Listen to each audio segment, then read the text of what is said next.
మీ business ను develop చేసుకోవాలి అనుకుంటున్నారా? మీ పరపతిని పెంచుకోవాలి అనుకుంటున్నారా? అయితే ఓకే టీవీ ద్వారా ఎల్ బ్యాండ్, ఆస్ట్రన్ band ad, scrolling ad, ad with voice overs, logo bug, video ads ద్వారా మీ యాడ్స్ ను పబ్లిష్ చేసుకోండి. సంప్రదించవలసిన ఫోన్ నెంబర్ 8520917933. నమస్తే, welcome to okay TV. This is Kavya. ఈరోజు మన ముందు సుప్రీంకోర్టు అడ్వకేట్ వెంకట్ ముప్పన గారు మనతో పాటు ఉన్నారు. నమస్కారం సార్. ఎలా ఉన్నారు సార్? సార్, ఇప్పుడు ప్రెసెంట్ ఎలక్షన్స్ వస్తున్నాయి కదా, ఈ ఎలక్షన్స్లో ఓటు వేసే ఓటర్స్ తీసుకోవాల్సిన జాగ్రత్తలు ఏంటి? ఓటర్ ఐడి కాకుండా ఇంకేమైనా ఐడి కార్డ్స్ అలౌ చేస్తారంటారా? ఈ వచ్చే మే 13th ఏదైతే ఎంపీ ఎలక్షన్స్ తెలంగాణలో ఉన్నాయో and MP and MLA elections Andhra Pradesh స్టేట్లో ఉన్నాయో, స్పెసిఫిక్గా ఓటేసే ఓటర్స్ తీసుకోవాల్సిన ప్రికాషన్స్ ఏంటి అంటే, ఫస్ట్ ఇప్పటికే జనరేట్ అయిన ఓటర్స్ లిస్ట్లో వాళ్ళ పేరుందో లేదో కన్సర్నింగ్ బూత్ ఆఫీసర్ కానీ ఆన్లైన్లో కానీ చెక్ చేసుకోవచ్చండి. దాంట్లో మిస్ అయ్యి వీళ్ళకి ఆల్రెడీ ఓటర్ ఐడి కార్డు కనుక అలర్ట్ అయ్యి ఉంటే ఆ గ్రీవెన్స్ అనేది కంప్లైంట్ సెల్కి కంప్లైంట్ చేయొచ్చు. చెక్ చేసుకున్న తర్వాత ఇన్ కేస్ లిస్ట్లో పేరుండి ఓటర్ ఐడి కార్డు మిస్ అయిన వాళ్ళైతే ఎలక్షన్ కమిషన్ ఒక 12 kinds of ID cards apart of voter ID card వాళ్ళు స్పెసిఫిక్గా చెప్పారు. లైక్ డ్రైవింగ్ లైసెన్స్ కానీ, పాన్ కార్డ్ కానీ, అండ్ ఆధార్ కార్డ్ ఒకటి, బ్యాంక్ పాస్బుక్ విత్ ఫోటోగ్రాఫ్ కానీ, డిజేబుల్డ్ పర్సన్స్కి మినిస్ట్రీ ఇష్యూ చేసిన డిజేబుల్డ్ సర్టిఫికెట్స్, అట్లాగా 12 కేటగిరీ ఆఫ్ ఐడి కార్డ్స్ ఉన్నాయండి. అవి తీసుకుని వెళ్ళి లిస్ట్లో పేరుంటే కనుక they can cash their vote. అది స్పెసిఫిక్గా వాళ్ళు తీసుకోవాల్సిన జాగ్రత్త. ఫస్ట్ అండ్ ప్రైమరీగా వాళ్ళు పోయి వాళ్ళ నేమ్ ఉందో లేదో లిస్ట్లో అది వెరిఫై చేసుకుంటే ఇన్ కేస్ మిస్ అయితే కనుక కంప్లైంట్ రేజ్ చేయొచ్చు. So that they can use their vote అనమాట. అది మెయిన్గా 12 కైండ్ ఆఫ్ ఐడి కార్డ్స్ ఏవైతే ఉన్నాయో వాటిలో అందరికీ యాక్సెస్ ఉండేవి. Like driving licence, PAN card, Aadhaar card ఒకటి, నెక్స్ట్ ఈ ఫిజికల్లీ డిజేబుల్డ్ అయితే వీళ్ళకి గవర్నమెంట్ ఇష్యూ చేసే ఐడి కార్డ్స్ కానీ with photograph or bank passbook with photograph like photo identity లాగా ఇవి తీసుకెళ్ళి వాళ్ళు ఓట్ వేయచ్చండి. ఇవి అయితే అందరి దగ్గర ఆల్మోస్ట్ యాక్సెస్ ఉంటాయి. చాలామందికి డౌట్ ఉంటుంది, డ్రైవింగ్ లైసెన్స్ అలౌ చేస్తారా, పాన్ కార్డ్ అలౌ చేస్తారా అని. But election commission of India allow చేస్తుంది అనమాట.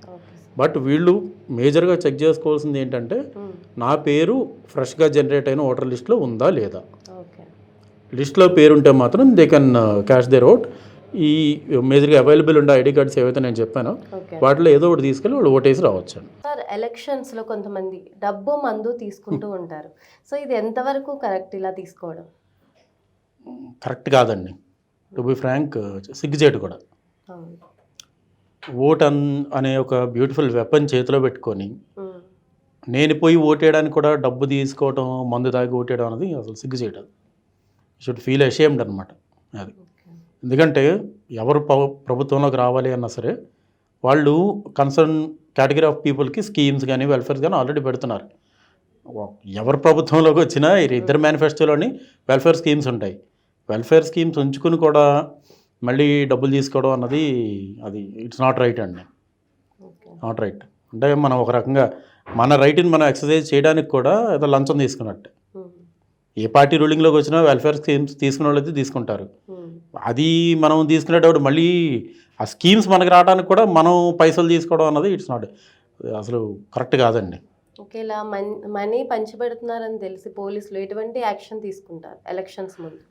ఈ ఎలక్షన్ కోడ్ వచ్చిన దగ్గర నుంచి సర్వేలెన్స్ చాలా స్ట్రిక్ట్ ఉంటుందండి. దొరికే మనీ అయితే దొరుకుతుంది, థౌజండ్స్ ఆఫ్ క్రోర్స్లో దొరుకుతుంది ఆల్ ఓవర్ ఇండియా. మొన్న అయిన ఎలక్షన్స్ వరకు చూసుకుంటే around I think it is more than 4,000 crores ఎంతో దొరికిందని ఎస్టిమేషన్. వేల కోట్లో దొరుకుతుంది, కానీ ఇంకా డబ్బు రీచ్ అవ్వాల్సిన చోట రీచ్ అవుతుంది. అది ఇలా దొరికిన వాళ్ళకి ఎటువంటి పనిష్మెంట్ ఇస్తారు? ఆ అమౌంట్ అయితే సీజ్ చేసేస్తారండి ఇమీడియట్గా. సీజ్ చేసి గవర్నమెంట్కి అటాచ్ చేస్తారు. ఓకే, రెస్పెక్టివ్ సెక్షన్స్ కింద వాళ్ళ మీద కేసెస్ అయితే ఫైల్ చేస్తారు. యాక్చువల్లీ 50,000 వరకు క్యాష్ క్యారీ చేయొచ్చు. 50,000 దాటితే మాత్రం we should have a proper documentation. అది లేదు అంటే కనుక ఒక సర్టెన్ అమౌంట్ క్రాస్ అయితే ఐటీ వాళ్ళు కూడా అటాచ్ చేస్తారు అమౌంట్ సీజ్ చేసి. ఆ సోర్స్ ఆఫ్ మనీ ఎక్కడి నుంచి వచ్చిందని ఐటీ డిపార్ట్మెంట్కి ఎక్స్ప్లెయిన్ చేయాల్సి ఉంటుంది. కన్సర్న్ సెక్షన్స్ కింద అయితే కేసెస్ ఫైల్ అయిపోతాయి. యాక్షన్ అయితే తీసుకుంటారండి దాని. ప్లస్ అలా దొరికిన అమౌంట్ బయటికి తెచ్చుకోవడం కూడా చాలా కష్టం. అంటే ఒక రకంగా పోయింది అనుకోవాలంతే. దాన్ని మీరు క్లెయిమ్ చేసుకొని అమౌంట్ నాది అని తెచ్చుకోవడం అంటే చాలా కష్టం. సార్, ఓటు వేసే వ్యక్తి ఆ ఓటుని ఎలా చూడాలి? అసలు ఈ జమానాలో ఆ ఓటుకున్న విలువ ఎంత? వెరీ గుడ్ క్వశ్చన్ అండి. ఓటు వేసే వ్యక్తి ఆ ఓటుని ఎలా చూడాలి? అదే ఓటు ఒక రాష్ట్రంలో ఉండే ప్రభుత్వాన్ని మార్చేస్తుంది. ఓకే. సో నా పాకెట్లో ఉన్న ఓటర్ ఐడి కార్డు వాల్యూ ఏంటో నాకు బాగా తెలిసి ఉండాలి. నో డౌట్ ఇండియాలో కాదు ఏ దేశంలో ఉన్నా సరే ఓటు అనే దానికి హైయెస్ట్ వాల్యూ ఉంది. అన్ఫార్చునేట్గా ఏంటంటే ఎంతమంది ఆ ఓటర్ కార్డుని తీసి యూజ్ చేస్తున్నారు ఎవ్రీ 5 years. మీరు ఎక్కడన్నా చూడండి మెజారిటీ ఆఫ్ ఓటింగ్ పర్సంటేజ్ అనేది సిటీస్లో 32%. ఎక్కడెక్కడి నుంచో హయ్యర్ ఎడ్యుకేషన్ కంప్లీట్ చేసి వచ్చి సిటీలో బ్రతకడానికి ఉండి అక్కడ ఓటర్ ఐడి కార్డు తీసుకొని రిసైడ్ అవుతున్న వాళ్ళు కూడా ఓటేయట్లే. ఓకే. ఇలా ఓటు వేయకపోవడం వల్ల ఏమైనా ఎఫెక్ట్స్ ఏమైనా ఉంటాయి? ఖచ్చితంగా ఉంటుందండి, 100% ఉంటుంది. ఎందుకు ఎక్స్ప్లెయిన్ చేస్తా. ప్రతిసారి ఎలక్షన్స్లో ఓటేసేవాడు ఓన్లీ పథకాలు పొందేవాడు అయితే ఫ్యూచర్లో ఏమైపోతుంది దేశం? మీరు చూడండి, ఓటింగ్ పర్సంటేజ్ ఓన్లీ పథకాలు పొందేవాళ్ళు, అది కాకుండా ఇంకా కొంతమంది రిటైర్ అయిన వాళ్ళు, ఎడ్యుకేటెడ్స్ ఎంతమంది ఇంట్లోంచి బయటకు ఓటేస్తున్నారు.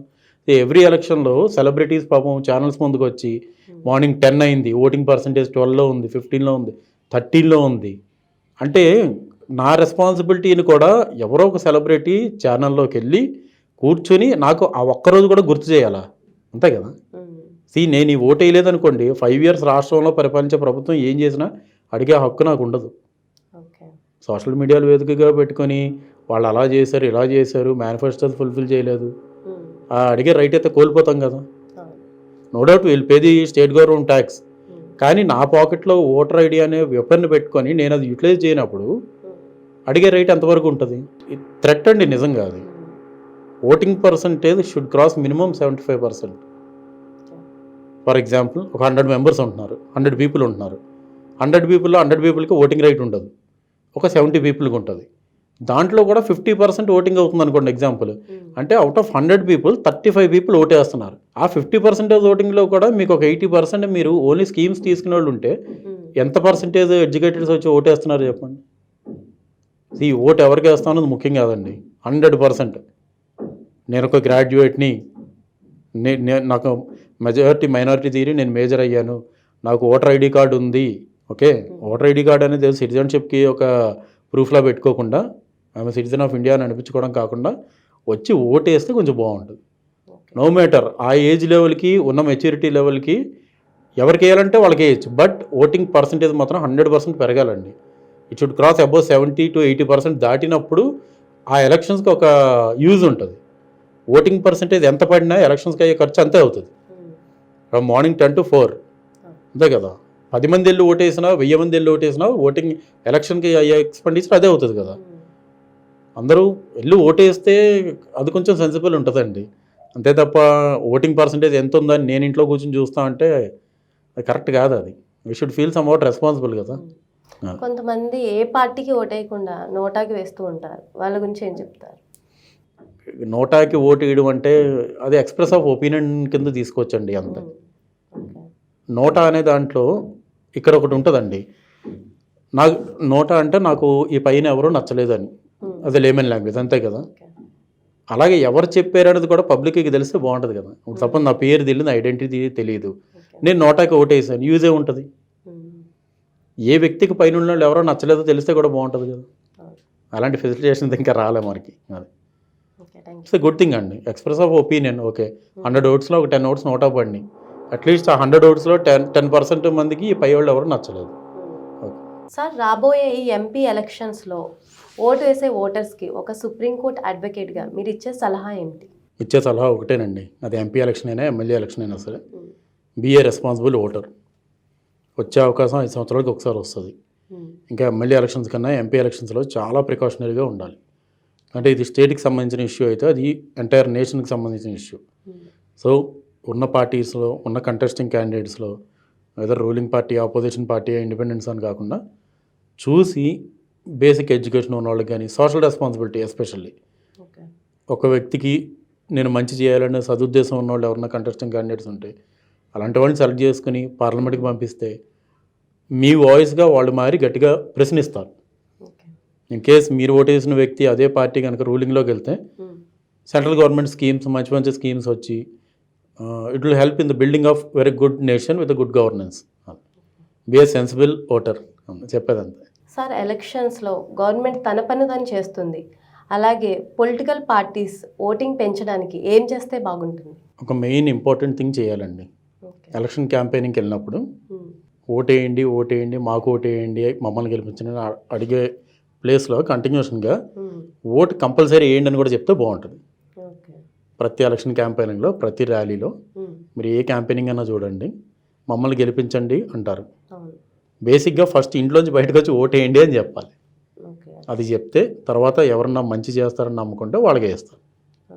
ఓకే, అది కాకుండా వాళ్ళ ఏజెంట్స్ని రిక్రూట్ చేసి, చాలా ఏరియాస్ ఉంటాయి ఇప్పుడు సిటీస్లో, అంటే ఎవరెవరు ఎక్కడెక్కడ ఉంటారో ట్రేస్ అవుట్ చేయడం కొంచెం కష్టం. విలేజెస్, అర్బన్, రూరల్ ఏరియాస్లో, డీప్ రూరల్ ఏరియాస్లో పార్టీ వీళ్ళ ఏజెంట్స్ని పంపించి అసలు ఎంతమంది ఉన్నారు, ఓట్స్ ఎన్ని ఉన్నాయి, వాళ్ళకు కూడా ఒక అవేర్నెస్ ప్రోగ్రామ్ లాగా come out and please vote. A party representative అయినా అవ్వచ్చు. Basic awareness.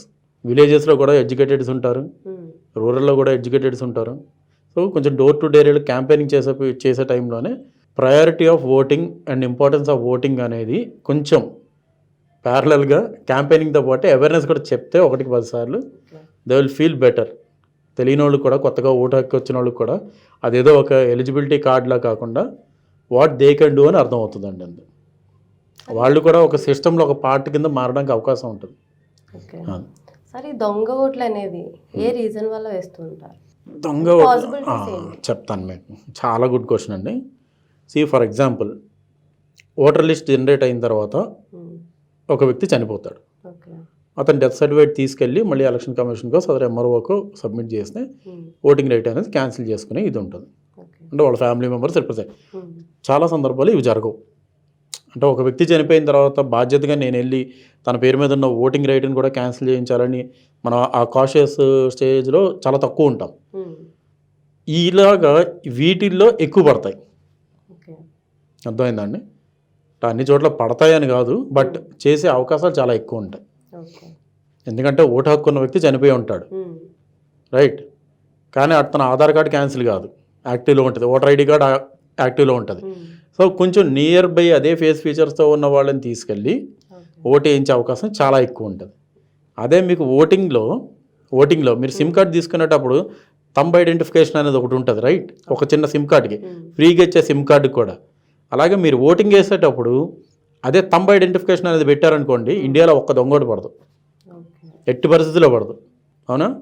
ఆ voter ID card holder linked with Aadhaar card, pan card ఏదైతే వ్యవస్థ ఉంటుందో ఆ వ్యక్తి వెళ్ళి ఈ ఇంక్ పెట్టించుకునేటప్పుడు, ఓటింగ్ ఇంక్ పెట్టించుకునేటప్పుడు ఆ థంబ్ జస్ట్ వేయటం ఒక 5 seconds 10 seconds టైము.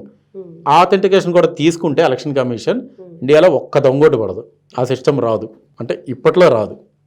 సార్, ఇప్పుడు విలేజెస్ని అండ్ సిటీస్ని కంపేర్ చేసి చూసుకుంటే ఓటింగ్ పర్సంటేజ్ అనేది విలేజెస్కి ఎక్కువ ఉంటుంది, ఎందువల్ల అంటారు? ఓకే, సిటీస్లో పార్టీ సైడ్ నుంచి కానీ వేరే వ్యక్తుల సైడ్ నుంచి కానీ ఈ ఓటింగ్ మెకానిజం అనే దాన్ని మానిటరింగ్ కొంచెం తక్కువ ఉంటుందండి. ఎందుకు అంటే ఇక్కడ ఒక బూత్ ఏజెంట్ అనేవాళ్ళు ఇంటింటికి వెళ్ళి ఓటింగ్ స్లిప్స్ ఇచ్చి అక్కడ ఆ డోర్ నెంబర్లో వాళ్ళు ఉంటున్నారా లేదా, వాళ్ళ ఓట్ లైవ్లో ఉందా లేదా, ఈ మానిటరింగ్ సిస్టమ్ కొంచెం తక్కువ ఉంటుంది. అదే if you go to villages అనుకోండి, అక్కడ ఉండే జనాభా తక్కువ. బేసిక్గా ఒక విలేజ్లో ఒక 5,000 పీపుల్ ఉన్నారనుకోండి, 5,000 పీపుల్ ఐడెంటిఫై చేయడం ఈజీ. కానీ విలేజెస్లో స్పెసిఫిక్గా ఒక బూత్ ఉంది, ఒక బూత్కి ఒక 500 ఓట్స్ ఉంటాయి ఫర్ ఎగ్జాంపుల్. ఆ 500 ఓట్స్కి ఒక బూత్ ఇన్ఛార్జ్ని ఇస్తారు. వీళ్ళు ఎలక్షన్స్కి ముందే ఒక 1 week ముందెంతో ఆ ఇంటికి వెళ్ళి ఆ ఇంట్లో 4 ఉన్నారా 5 ఉన్నారా ఐడెంటిఫై చేసి వాళ్ళ పేరు మీద స్లిప్స్ రాసి ఇస్తారు. ప్లస్ వాళ్ళు ఓటింగ్ డే రోజు వచ్చి ఓటేసే వరకు ఫాలోఅప్ మెకానిజం ఉంటుంది. అయితే వాళ్ళ పార్టీకి వేస్తారా ఏ పార్టీకి వేస్తారని కాదు, కానీ బట్ ఒక ఓటు ప్రతి ఓటు క్యాస్ట్ అవ్వాలి అని క్లోజ్ మానిటరింగ్ సిస్టమ్ ఏదైతే ఉంటుందో అది విలేజెస్లో చాలా యాక్యురేట్గా జరుగుతుంది. ఎందుకంటే 5,000 మంది ఉండే విలేజ్లో ఒక booth suppose 500 people, 10 booths. So 500 peopleకి ఒక ఇన్ఛార్జ్, ఒక వ్యక్తికి 500 people ఐడెంటిఫై చేసి వాళ్ళని ఓటింగ్ డే రోజు తీసుకొచ్చి ఓటు వేయించడం పెద్ద కష్టం కాదు. అతనికి ఆ 1 week అసైన్మెంట్ అదే ఉంటుంది. ఇవి విలేజెస్లో కొంచెం బాగా యాక్యురేట్గా జరుగుతాయి. సిటీస్కి వచ్చేటప్పటికి ల్యాక్స్ ఆఫ్ పీపుల్ ఉంటారు. ఎంతమంది బూత్ ఏజెంట్స్ కావాలి, ఎంత మానిటరింగ్ సిస్టమ్ కావాలి. ప్లస్ సిటీస్లో కూడా అదే ప్రాబ్లం వస్తుంది. సపోజ్ నేను ఇక్కడ ఉన్నప్పుడు నాకు ఓటర్ ఐడి వచ్చింది, నేను ఒక 2 years తర్వాత నేను వేరే ఏరియాకి షిఫ్ట్ అయిపోతాను. నేను రెస్పాన్సిబుల్ సిటిజన్గా నాకు చేంజ్ ఆఫ్ అడ్రస్ నేను పెట్టను, నా ఓటు ఈ ఏరియాలో ఉంటుంది, రైట్? బట్ నేను ఉండేది ఎక్కడో ఉంటుంది. ఈ మానిటరింగ్ సిస్టమ్ మీకు విలేజెస్లో జరిగినట్టు సిటీస్లో జరగడం చాలా కష్టం. సో అంటే చెప్పాలి కదా, మనకి మన దేశం ఇంకా స్థితిలో ఉంది. నా ఓటు నేను వేయాలని కూడా పక్కోడు వచ్చి చెప్తే వేస్తాం, లేకపోతే వెయ్యం. అందుకే అన్ఫార్చునేట్గా ఇప్పటివరకు 55, 60, 65 అంతే ఓటింగ్ పర్సంటేజ్. సో విలేజెస్కి ఏంటంటే ఆ నోన్ ఐడెంటిఫైడ్ ఫేసెస్ ఉంటారు, ఆ పోలింగ్ బూత్ ఏజెంట్స్ కూడా వాళ్ళకి తెలిసిన వాళ్ళు ఉంటారు కాబట్టి ఆ మోటివేషన్ కానీ ఆ ఫాలో అప్ కానీ కొంచెం యాక్యురసీ లెవెల్స్ ఎక్కువ ఉంటాయి అక్కడ. సిటీస్లో కొంచెం తక్కువ అండి. అది బేసిక్గా ఇదే మెకానిజం వర్కౌట్ అవుతుంది. అందుకే విలేజెస్లో ఆ ఓటింగ్ డే అంటే అది పండగలా చేసుకుంటారు. ఓటింగ్ అయ్యే వరకు కూడా ఫాలోఅప్ చేసే వ్యక్తి చాలా రెస్పాన్సిబుల్గా తీసుకుంటాడు. సిటీస్లో ఎడ్యుకేటెడ్స్ ఉంటారు కదా, వాళ్ళకి చెప్పాల్సిన అవసరం ఉండదు అని అనుకుంటాం. వాళ్ళేమో ఓటింగ్ వేయరు చాలామంది. అది సార్, డబ్బు మందు ఏ స్టేజ్లో డిస్ట్రిబ్యూట్ చేస్తారు ఎలక్షన్స్లో? అండ్ డబ్బు తీసుకున్న వాళ్ళు, మందు తీసుకున్న వాళ్ళు కరెక్ట్గా ఆ పార్టీకే ఓటేస్తారన్న గ్యారంటీ ఉందా? ఈ డిస్ట్రిబ్యూషన్ అనేది ఎలక్షన్స్కి 1 day, 2 days ఆర్ 3 days ముందే జరిగిపోతుందండి. ఓకే, 100% ముందు 3 daysలోనే జరుగుతుంది. In many of the constituencies కానీ, ఏరియాస్ కానీ, రూరల్ కానీ, అర్బన్ కానీ ఈ 3 daysలోనే జరుగుతుంది. ఇంకా దీని ఇన్ఫ్లుయెన్స్ అంటారా? ఇన్ఫ్లుయెన్స్ ఉంటుంది అంటే గ్యారంటీకి చెప్పలేమండి. ఎందుకంటే 100% విలేజ్లో ఓటు వేసేవాళ్ళు కానీ, సిటీస్లో వాళ్ళు కానీ, సిటీస్లో ఉన్నవాళ్ళు ఎడ్యుకేటెడ్, విలేజ్లో ఉన్నవాళ్ళు ఇంటెలిజెంట్. ఓకే, సో చాలా తెలివైన వాళ్ళు. సో డబ్బులు ఇచ్చిన వాళ్ళకి, డబ్బులు తీసుకున్న వాళ్ళకి వాళ్ళు కన్ఫర్మ్గా ఓటేస్తామని గ్యారంటీ అయితే ఉండదు. అలాగైతే వచ్చిన గవర్నమెంట్ 100 years, ఇప్పుడు ఈ 5 years వచ్చిందనుకోండి, నేను డబ్బు కంటిన్యూగా పంచిపెడతా, ఎవ్రీ 5 yearsకి పంచిపెడతా. నా దగ్గరే డబ్బులు తీసుకుని నాకే ఓటేసేలా ఉంటే నేను 100 సంవత్సరాలు పరిపాలిస్తా. ఆ గ్యారంటీ ఉండదండి. అసలు అది ఇచ్చేమన్న సాటిస్ఫాక్షన్ అంతే. కన్ఫర్మ్డ్ ఓట్స్ ఉంటాయి కదా, ఆ కన్ఫర్మ్డ్ ఓట్స్ ఉంటాయన్న ఒక చిన్న భరోసా అంతే తప్ప 100% నా దగ్గర డబ్బులు తీసుకుంటే అసలు తీసుకోవడమే తప్పు, ఇవ్వడం అంతకన్నా పెద్ద తప్పు. బట్ ఇవ్వడం తీసుకోవడం జరిగితే తీసుకున్న వ్యక్తి ఇచ్చిన వ్యక్తిగా ఓటేసడానికి గ్యారంటీ అయితే లేదండి. ఇన్ఫ్లుయెన్స్ అయితే 0. పబ్లిక్ ఒక్కసారి నాకు చేంజ్ కావాలి అని అనుకుంటే మీరు ఎంత ఇచ్చినా సరే ఓటు పడేవాళ్ళకే పడిపోద్ది, అందులో డౌట్ లేదు.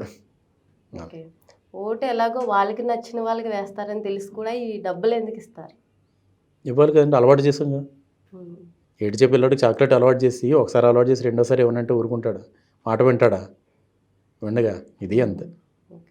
100% అలవాటు చేసింది నేనే. డబ్బు పంపిణీ అనేది ఇండిపెండెన్స్ వచ్చిన తర్వాత చాలా సంవత్సరాలు లేదండి, చాలా సంవత్సరాలు లేదు ఈ దేశంలో.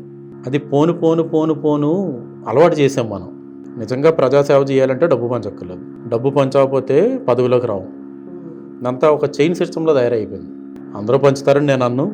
అసలు ఇండియాలో ఎలక్షన్స్లో ఎవరు డబ్బులు పంచడం అని నేను అన్ను. జరిగే చోట జరుగుతుంది అంతే. దొరికింది విజిబుల్గా జరిగినట్టు, దొరకనది జరగనట్టు అంతే. బట్ జరిగేది మాత్రం 100% జరుగుతుంది ప్రతి ఎలక్షన్. ఇప్పుడే కాదు, మీరు ఇంకొక 100 years తర్వాత తీసుకున్నా ఇది మనం అలవాటు చేసిన ఆనవాయితీ, ఒక సంస్కృతిలో భాగంగా చేసాం. ఎలక్షన్స్ వస్తున్నాయంటే ఇన్ని కోట్లు మనం పక్కన పెట్టుకోవాలి, మనం పంచాలి. మన కులానికి కానీ, మన వర్గానికి కానీ, పేదవాళ్ళకి కానీ, మన ఊర్లో వాళ్ళకి కానీ ఇంత మనిషికి ఇంత పంచాలి, ఇన్ని రోజుల ముందు పంచాలి అని ఒక పనికిరాని మెకానిజం ఒకటి క్రియేట్ చేసి పెట్టాం. దాని నుంచి తీసుకురావడం చాలా కష్టం అండి. మీరు కొన్ని ఎలక్షన్ క్యాంపెయినింగ్స్ చెప్పండి, చాలా హారబుల్ థింగ్ ఏంటంటే పెద్ద వ్యక్తులు కూడా డబ్బులు ఎవరిచ్చినా తీసుకోండి, ఓటు మాత్రం మాకేంటి అని చెప్తున్నారు. కానీ ఒక్క నాయకుడు అన్నా డబ్బు ఇస్తే తీసుకోవద్దు, పని చేసేవాడికి ఓటు వేయండి అని ఒక్క స్టేట్మెంట్ చూపించండి ఇండియాలో. నాట్ ఓన్లీ దీ స్టేట్స్, ఎక్కడ ఉండదు అది. మీరు వినను కూడా వినరదు. అవునా? ఏ నాయకుడన్నా చెప్తారా? చెప్పారా? పోనీ చెప్పరు. ఎందుకంటే పని జరగదని అందరికీ తెలుసు. I don't say it is right are wrong, but వ్యవస్థ అనేది మాత్రం అవుట్ ఆఫ్ హ్యాండ్స్ వెళ్ళిపోయింది. ఇప్పుడు ఉన్నదాన్ని నడిపించుకోవాలి తప్ప కొత్తగా బాగు చేయాలి అంటే, ఈవెన్ అన్నా హజారే గారు డైరెక్ట్గా పాలిటిక్స్లోకి వచ్చినా నాకు తెలిసిన డిపాజిట్స్ కూడా తక్కువ. అంత గొప్ప వ్యవస్థలో ఉంటున్నాం. You should protect your skin అంతే. నా చర్మాన్ని నేను కాపాడుకుని ముందుకు వెళ్ళిపోవాలి. Okay, thank you sir. మా వ్యూవర్స్కి చాలా మంచి మెసేజ్ ఇచ్చినందుకు. నమస్తే. థ్యాంక్స్ అండి.